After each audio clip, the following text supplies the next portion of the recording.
you ever considered getting a pet for the family but wondered, well, should I adopt the pet or should I buy it? Is there even a real difference? Well, trust me, there is a huge difference between adopting and buying, and hopefully after this speech, I'll have convinced you to adopt and not shop.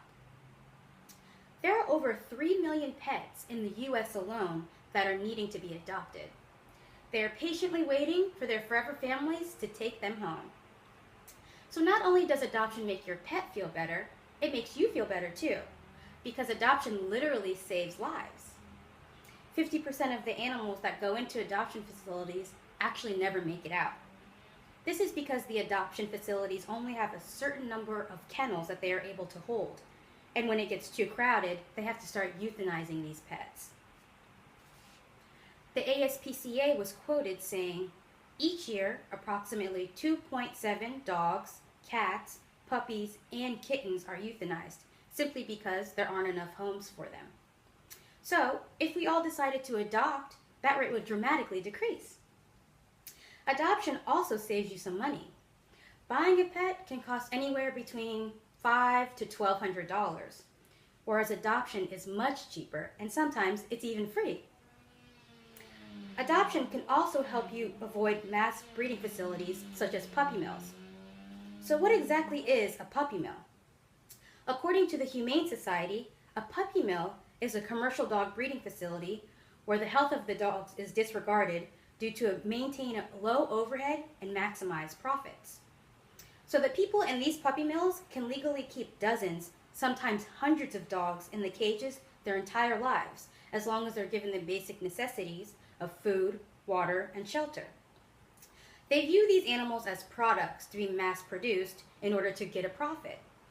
So they will breed these dogs until they are up to 10 years old, when the maximum breeding age is actually 5. Some of these dogs are inbred, so they pass on genetic diseases to these other puppies. They have very minimal human contact, and they have no socialization whatsoever with other animals, including their own puppies. If they have any wounds or illnesses, they're often mistreated totally because they have no proper veterinary care. And since these organizations are legal, it's up to us to shut them down.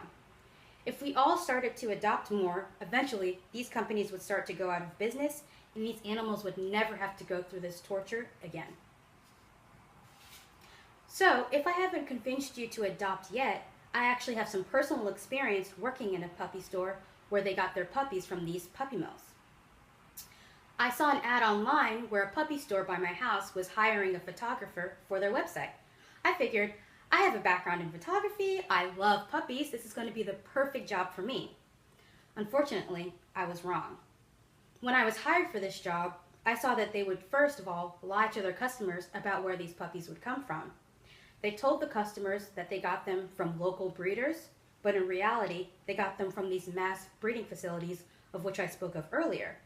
They would go so far as to drive out of state to go to these puppy mills and drive them back in a van without letting them out the entire drive back, which could take hours.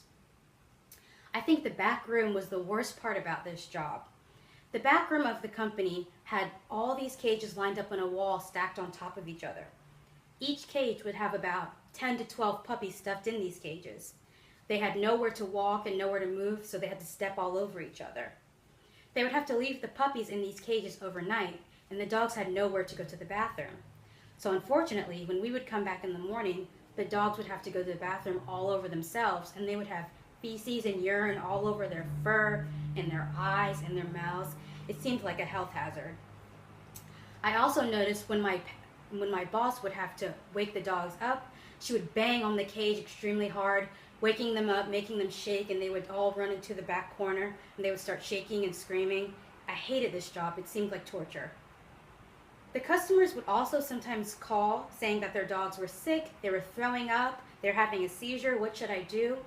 But my boss would always blame it on the customer, saying, it must have been something you fed him. It's not our fault, it's not our problem. That's something that you have to deal with yourself. In reality, I think due to the health hazards that they cause these dogs, it was probably the company's fault. I was actually let go from the job after 4 days because they said I didn't take pictures fast enough of the dogs. But I was totally fine with this because I hated this job and I hated the way they treated these animals. So although these stores are very tempting and you want to go play with these cute puppies, please avoid these stores at all costs. Think again to save a life. Adopt and don't shop.